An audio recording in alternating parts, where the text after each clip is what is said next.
Jason, now more on that accident that claimed a life in Lorain County. 6 others were hurt in the crash that involved a minivan and a Cadillac. News Channel 5's Dan Haggerty joins me now from the newsroom. Dan, let me ask you this. What's the latest on the cause of the accident and the people involved? Well, Leon, investigators may never know what caused the driver of a Cadillac to cross the center line, but he sent 6 people to the hospital, including 4 children, in a crash that could have easily killed everyone involved.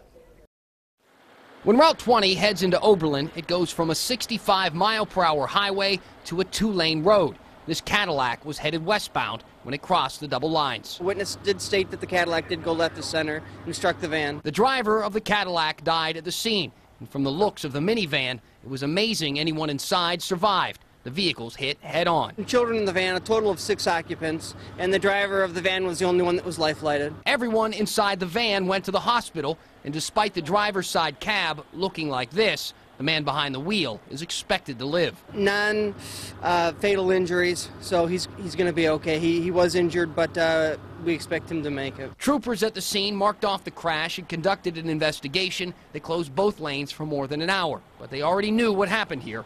They've seen it before. We have had some issues in the past. I know of at least one fatal about another mile down the road that occurred last year on this stretch of roadway.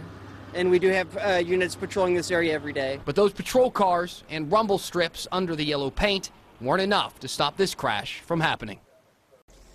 And the name of the driver who died has not been released. Jerry Moon Sr., Shelley Moon, Jerry Moon Jr., and 3 other children were in that van. Troopers say their injuries are minor, but none of them were wearing safety belts at the time of the crash. Police don't know if drugs or alcohol were a factor in this.